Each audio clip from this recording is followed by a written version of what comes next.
આપણી application SS education application install કરો. હવે થશે એકાઉન્ટ અને સ્ટેટનો ડર દૂર. મળશે સંપૂર્ણ પાયાથી શિક્ષણ. બધા જ પ્રશ્નો, બધા જ સ્વાધ્યાય અને બોર્ડમાં પૂછાયેલા દાખલાનો સમાવેશ. વધુ માહિતી માટે SS એજ્યુકેશન એપ્લિકેશનને વિઝિટ કરી શકો છો.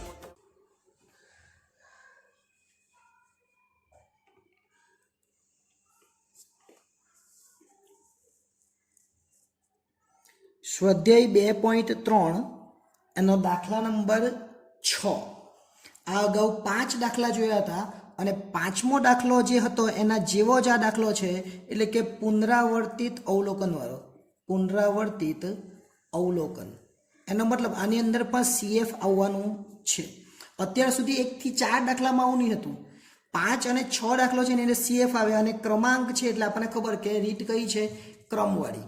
તો આપણે એકવાર x લખીએ, બાજુમાં y લખીએ અને x ને ઉતારી દઈએ બધું જ. 28, 44, 10, 28, 47, 35, 19 અને છેલ્લે છે 40.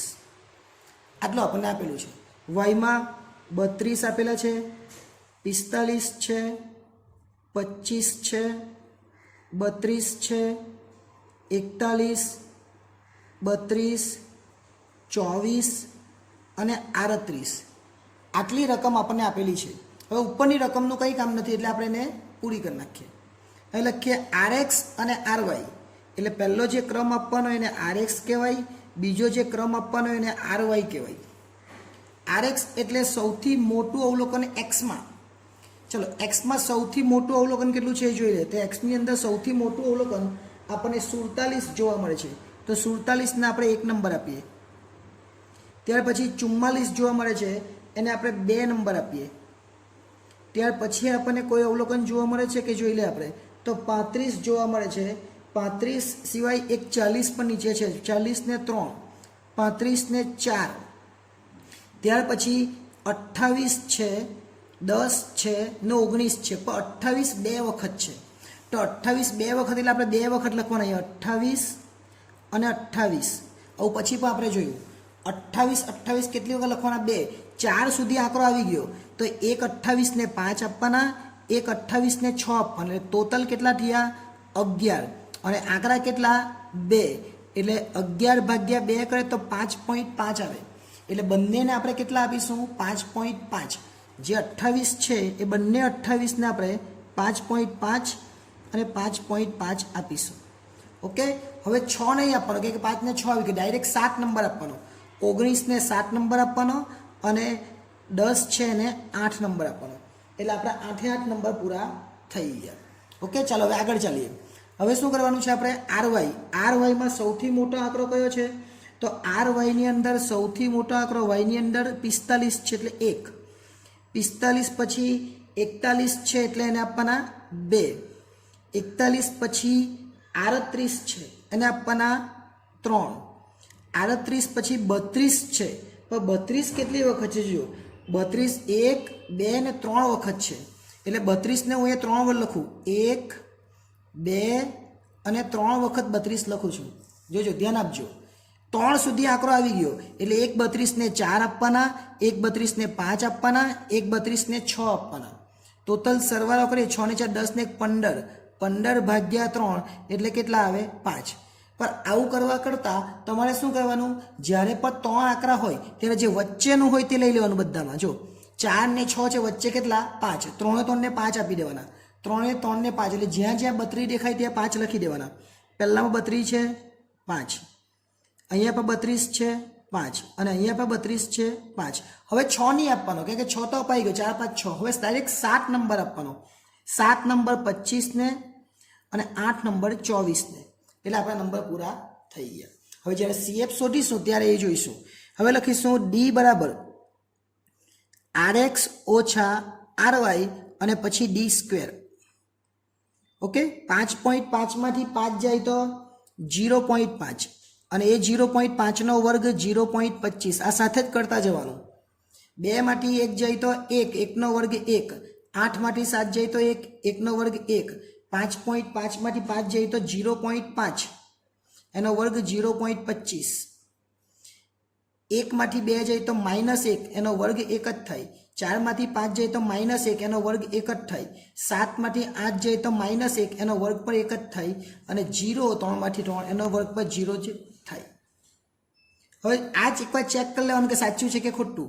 તો 3 કેટલી વાર થઈ માઇનસ, તો અહીંયા 2 અને આ 0.5 એટલે 1 થયું, એટલે 3 પ્લસ 3 માઇનસ, એટલે આ તો 0 થઈ ગયું.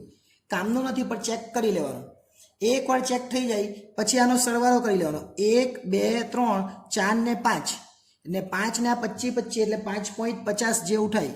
એટલે સિગ્મા ડી સ્ક્વેર બરાબર 5.50. હવે મેઇન જે આપણે શીખવાનું છે એ CF કેવી રીતના શોધવાનું છે. તો CF માટે આપણે પછી પણ જોયું એ પ્રમાણે પુનરાવર્તિત અવલોકન લખવું પડે. તો પહેલાં આપણે લખવું પડે પુનરાવર્તિત અવલોકન અથવા પુનરાવર્તિત ચલ. પુનરાવર્તિત ચલ લખીએ ચલો આપણે. અને બીજું પુનરાવર્તનની સંખ્યા, અહીંયા પુનરાવર્તનની સંખ્યા એને કહેવાય m. અને ત્રીજું લખવાનું mનું સૂત્ર એટલે કે mનો ઘન માઇનસ m છેદમાં 12. આટલી વસ્તુ યાદ રાખવાની. ચલો કયું અવલોકન પુનરાવર્તિત થયેલું, તો એ પોઈન્ટ વાળું જો આ પોઈન્ટ લખેલું હોય એટલે 28 પુનરાવર્તિત થયેલા. 28 કેટલી વખત પુનરાવર્તિત થયેલા, તો 2 વખત.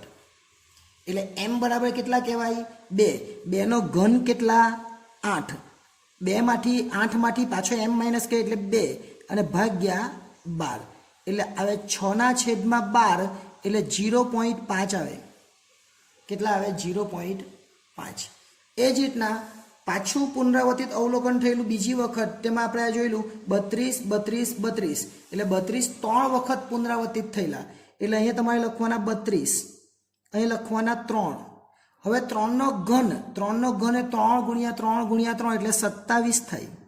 એમાંથી એક 3 બાદ કરવાનો એમ એટલે, અને ભાગ્યા 12 એટલે 27માંથી 3 જાય તો 24. 24 ભાગ્યા 12 એટલે કેટલા આવે, 2. આ 0.5 અને 2 એટલે જવાબ આપણો છેલ્લે આવે 2.5. એટલે CF તરીકે આપણે કેટલા લેવાના, 2.5 લેવાના CF તરીકે. એટલે હવે સૂત્ર મૂકીએ આપણે, એમાં CF લખીશું. R બરાબર 1 - 6 કૌંસમાં d સ્ક્વેર અને વત્તા CF. અહીંયા CF આવે, બસ આટલું યાદ રાખવાનું છે. અને નીચે n સ્ક્વેર ઓછા 1. સૂત્ર એનું એ જ, ખાલી CF બદલાવાનું છે. તો 1 ઓછા 6 d સ્ક્વેર કેટલો આવેલો, તો d સ્ક્વેર આવેલો 5.50. એટલે અહીં લખવાના 5.50 વત્તા CF કેટલા, 2.5 એટલે અહીં લખવાના 2.5. 2.5 અને 2.50 બંને સરખું જ કહેવાય. છેદમાં n કેટલા છે, તો n આપણે છેલ્લો ક્રમ કેટલો આપેલો, 8. ને તો ગણી કરવાના 1 2 3 4 5 6 7 અને 8 એટલે અહીં લખવાના 8. 8નો વર્ગ કેટલા થાય, 64. એમાંથી 1 બાદ કરવાનો, અહીંયા ઉપર લખેલો છે. એટલે 1 ઓછા 6 5.5 અને 2.5 અથવા 5.50 ને 2.50 એટલે બેનો સરવાળો કરે તો કેટલા થાય, તો બેનો સરવાળો કરે તો 8 થાય. અને છેદમાં 8 કૌંસમાં 63. ફરીથી 1 ઓછા 48 ના છેદમાં 6 × 8 48. 48 ના છેદમાં 504 લખવાના. હવે શું કરવાનું, 1 માંથી બાદ કરવાનું 48 ભાગ્યા 504. હવે 48 ભાગ્યા 504 કરે આપણે એટલે જવાબ આવે 0.10. એટલે R બરાબર જોવાનું આપણે 1 માંથી 0.10 બાદ કરીએ એટલે 0.90 આવશે. હવે આગળ ભલે ગમે તે આંકડા હોય, આપણે 2 જ આંકડા લેવાના એટલે 10 લીધા છે, બરાબર. હવે આને શું કહેવાય, ફરીથી આપણે આગળ શીખ્યા એ પ્રમાણે સંપૂર્ણ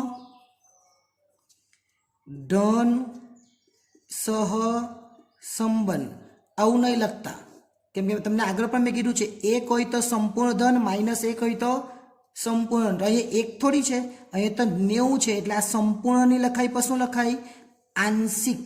શું લખાય, આંશિક. અથવા આંશિકની જગ્યાએ તમે એવું પણ લખી શકો, અંશતઃ. અંશતઃ એવું પણ લખી શકો.